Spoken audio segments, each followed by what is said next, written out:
Welcome back then guys to a brand new Football Manager 21 tactics video here on LS Plays FM. Of course, this is now the second tactics video here on the channel. The first one was my quadruple winning tactic where I had with Manchester United that went live a few weeks ago, and this tactic is one that is relatively similar in comparison to that. It is once again another 5 at the back formation, but this time it has a slight difference in that it uses 2 attacking midfielders.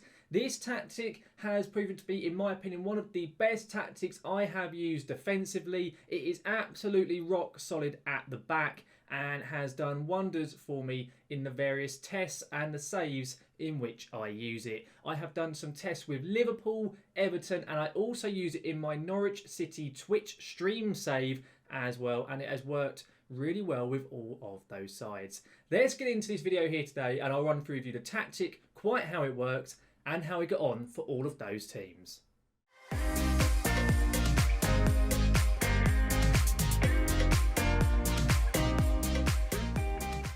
Here we are then now on Football Manager 21, and this right here is my Norwich City team, as I mentioned, from my Twitch stream, where we are currently in the Premier League with Norwich, now in our 3rd season. Before we do get going properly into the video though guys, if you do enjoy this video here today and you find the tactic to be useful, please do chuck a like down onto the video. It massively does help the channel out, and of course if you're looking forward to seeing any more of my content, such as my Red Devil Revival series, my Road to Glory series with Kaiserslautern, or any of my other FM21 tactics videos or experiment videos, then do make sure to hit that subscribe button and ring that notification bell to be notified when any of my content here on YouTube goes live.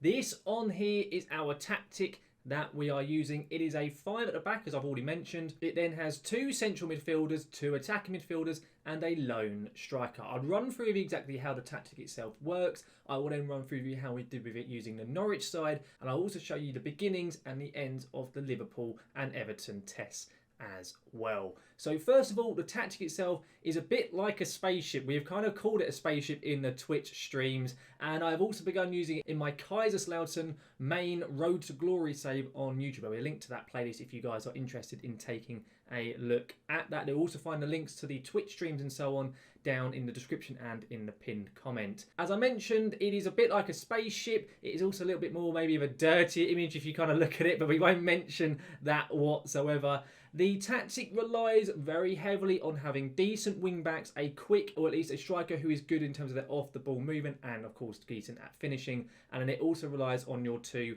attacking midfielders. It also helps to have a defender at the back who can keep the ball at his feet and pass it. It's not entirely vital, but I'll run through each of the various player instructions and so on. First of all, we have a standard goalkeeper at the back, just on a goalkeeper on defend. We then have 3 centre backs, 2 of which are playing central defenders on defence. We then now have the vital role of the libero on support. It is my first tactic I've used on FM21 using libero, and I have loved doing it so far. As I mentioned, it helps to have a defender who has decent dribbling, passing, vision, that type of stuff. It's not necessary, but it does help playing this role. The reason you use the libero is there's a big gap left by the 2 midfielders, so having the libero roam forward and fill in that gap when you're on the attack especially can be very, very vital. You then have 2 wing backs, both of which are on support, and you have to have athletic wing backs. As I mentioned earlier, I have begun using this on my Kaiserslautern save, where we are in the Bundesliga 3, and it works quite well, but due to the fact our wing backs are not very athletic, it does struggle a bit more going forward. If you have decent wing backs who are quick and have decent crossing, that type of stuff, you'll find that they will be very, very vital to your tactic. You'll see with both my wing backs in Semedo and Max Aarons, their average ratings are some of the highest in the squad, and that's because a lot of the assists and so on and a lot of the attacks all come through them. You then have a DLP on support, and this is a very much a vital role in getting the ball kind of forward and transitioning, that type of stuff. You then have a box-to-box midfielder, but this can also be a ball-winning midfielder depending on the type of player you have. We then have an advanced playmaker. You could also use it as an attacking midfielder on support, but I prefer the advanced playmaker generally speaking. And then a shadow striker on attack. The shadow striker is very much vital to where a lot of your goals will come from, either in terms of goals or assists. And then most importantly is the advanced forward player up top. In here with the Norwich team, I have Mauro Icardi. I also have Marcus Leonardo, a Brazilian youngster who is very quick. Icardi is very good off the ball, so both of them work quite well in getting forward and breaking the offside trap, that type of stuff, which is where a lot of your goals kind of come from. In terms of the instructions on the team, we mainly focus on having a positive style of play. You can have a mentality of attacking, but generally speaking, we use positive. We use attacking whenever we may need a late goal. In terms of what we do when we're in possession, we play fairly narrowly. We pass into space, which is incredibly vital because it's very much a counter-attacking style of football. Both of our wing-backs overlap, which is unsurprising considering how much we rely on them. We use whipped crosses, generally because of the fact you have that advanced forward, so it makes sense to whip the ball into them. We focus play through the middle, because of course we have a lot of midfield players, and then we use the player of defence option. We then have standard passing directness, a higher tempo. We play for set pieces, but you don't have to do that. We only do it because we have Christoph Zimmermann, who's very, very good in the air, and a bit of a meme in our stream saves. So that's why we do that. And we are also playing on a more expressive style of play. You then have in transition, which we have counter press, counter, and distribute quickly, all relating very much to the counter-attacking style of play that this tactic utilises. We then distribute to the centre-backs and have our goalkeeper taking short kicks. Finally, in terms of what we do when we're out of possession, we have a higher line of engagement, a standard defensive line. We have a standard defensive width. We then have a more urgent style of pressing, and then we have the prevent short goalkeeper distribution. That is the brunt of the tactic. I'll run through some of the set pieces in a moment as well. If, of course, you are interested in the tactic, you can find it down in the description. There'll be a link to a Dropbox link where you'll be able to find and download the tactic, and then, of course, get it into your own game. Of course, if you're using, say, on Xbox or on mobile, I don't know if you can download and implement the tactic into your save. So if you need to just copy it, you can do that as well. In terms of the set pieces, I'll just run through the corner tactics. I don't have any set pieces set up for free kicks and throw-ins. I'm rubbish at doing set pieces, generally speaking. My corners seem to work quite well, so if you want to copy them and use them, feel free to do so. If you don't, feel free to use your own ones, entirely up to you. I'm not going to bother showing you the throw-ins and free kicks, though, because they're just the default ones that you start with in the game. When we defend corners on the right-hand side, we have our players set to being like so. We like to have two players on the edge of the area and a player left up front so we can try and counter-attack. It's exactly the same on the left-hand side. They are entirely identical. And then when we attack, we have two styles of attacking corners. We have one that goes to the far post like so. We often make it so our tallest centre-back is our right-sided centre-back. You could, of course, change that around if you want to. And then we have another version where we have a near post version, again, going to that right-sided centre-back who attacks the relevant post. It is then exactly the same again, but on the right-hand side as well. So if you want to replicate it, you can do, should you choose to. That, though, wraps up how the tactic itself works. In terms of the opposition instructions, the player instructions, I generally leave the opposite instructions to my assistant, so which probably isn't the best thing. That's just what I do. I'm a little bit lazy when it comes to Football Manager. And in terms of player instructions, they're just basically the default ones. Now, though, if we have a quick little look, though, at how we've got on while we've been at Norwich, I'll just show you on the competitions page. I am in the Europa League with Norwich. The first season of the save, we won the Championship using this tactic. The second season, when we were in the Premier League, I'll just show you quite what happened.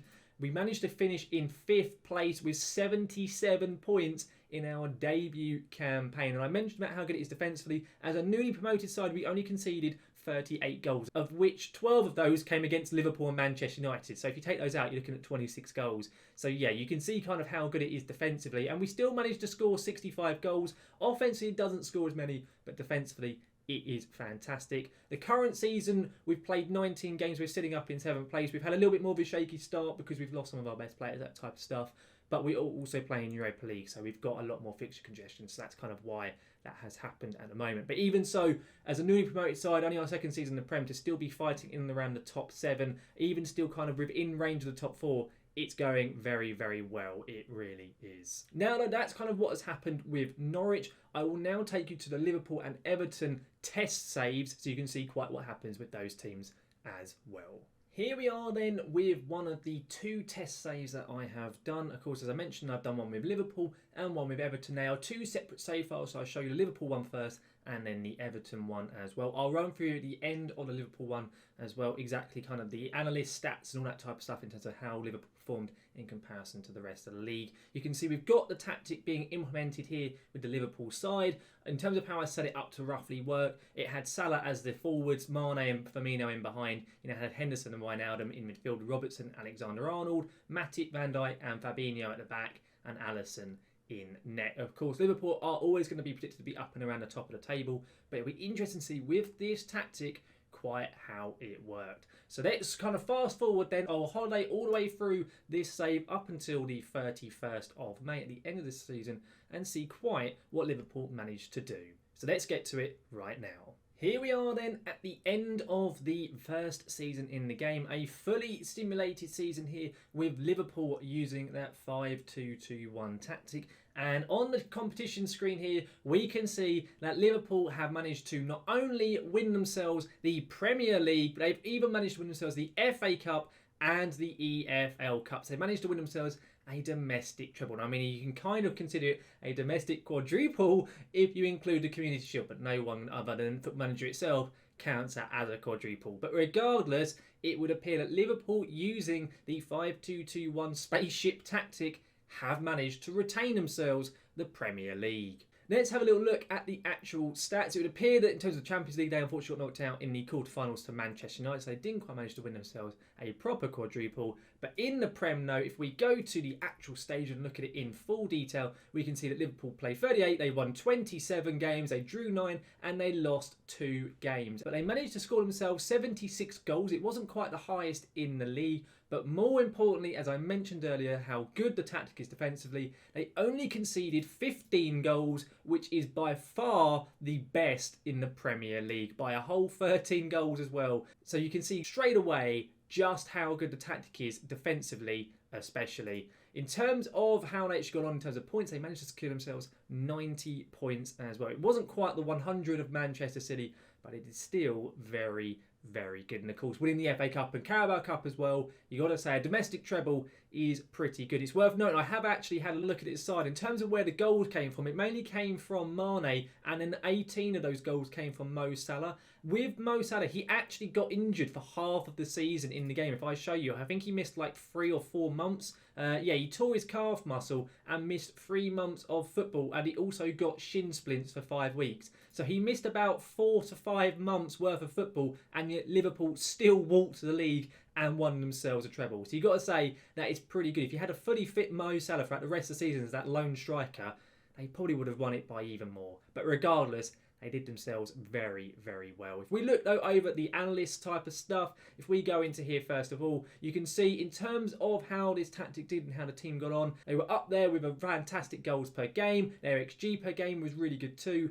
But where it really stands out, as I already mentioned, was defensively. Conceded per game was far and above the best in the league, as well as the XG per game, and even the shots per game was fantastic as well. If we look in more detail at the various attacking and defensive efficiencies, you can see quite how they got on. If I expand it here, you can see Liverpool were considered to be very much clinical and quite aggressive as well. They're up there with some of the most shots per game, and their conversion rate was pretty decent as well. Of course, as I said, if they had Mo Salah in that side throughout all of my season, this probably would be even further across, but that is beside the point. The main bit where the tactic really shows off though is in the defensive side. If we open this up on here, you can see how far and away Liverpool were better than every other side in the Premier League really in terms of being quiet and impenetrable. Only Man City have had less shots faced per game, but in terms of the actual opposition conversion rate, the shots Liverpool were facing were all much less likely to be scored, less XG, that type of stuff. So you can see just how good this Liverpool side does when defending in games. Now though, that of course wraps up how Liverpool got on. Let's go and take a look at Everton and see just how Everton got on in the Premier League as well. Here we are then with Everton as well at the beginning of the tactic test. You can see the 5 at the back formation is being utilised with various players such as Calvert-Lewin and co in that team. And in terms of just before we do go through it, I'll just show you where Everton were predicted to finish just so you can see. The board wanting them to get Europa League football, that type of stuff. They were predicted to finish though up in 9th. So what we're going to do is we're going to holiday through much like the Liverpool save and see just quite how they got on as well. Here we are then at the end of the Everton test, and you can see much like how my Norwich side got on in my Twitch stream, Everton did themselves pretty well in the league as well. They sadly didn't do too well in the Cups. They got knocked out in the 4th round of the FA Cup by West Brom and in the quarter-final of the Carabao Cup by Chelsea. But in the Premier League, Everton managed to do themselves really, really well and finish up in the top 4 of the Premier League, finishing 4th on 77 points. Rather interesting, actually, the exact same number of points as my Norwich team finished over in the second season. They managed to concede only 37 goals in 38 games. They only scored themselves 60 goals as well, but to finish up in the top 4, 7 points clear of randomly 5th placed Aston Villa, and then a full 10 points clear of Manchester City, shows just how well this tactic does. It's worth noting, by the way, in this save that randomly Richarlison was played as the lone striker and he scored 39 goals in 43 games, so it clearly shows that if you have a decent advance forward much like Richarlison, it's going to do wonders for you. But that, though, guys, basically wraps up our tactics video here today. Of course, we've seen some various sides being used in Norwich, Liverpool and Everton, and in every example we've seen that it has done wonders for those teams, especially defensively, having some really good defensive record. And in the case, of course, of all those sides, they've managed to get themselves some form of European football, and in the case of Liverpool, they won themselves a domestic treble. As such then, guys, I really hope you do decide to download this tactic, and if you do, I hope it does work wonders for you. If you do decide to use it, do let me know down in the comments just how it gets on for yourselves. Hopefully you can all go and win yourselves some title glory as well. If you did enjoy the video here today, guys, and you found the tactics useful, that type of stuff, please do chuck a like down on the video. It massively does help the channel out, as I mentioned earlier on in the video today. And of course, looking forward to seeing any more of my content, such as my series with Kaiserslautern, my main Road to Glory series, or any more of my FM21 tactics videos or FM21 experiment videos, then do make sure to hit that subscribe button and ring that notification bell to be notified when any of my content here on YouTube goes live. But guys, thank you very much for watching, and I will see you again next time.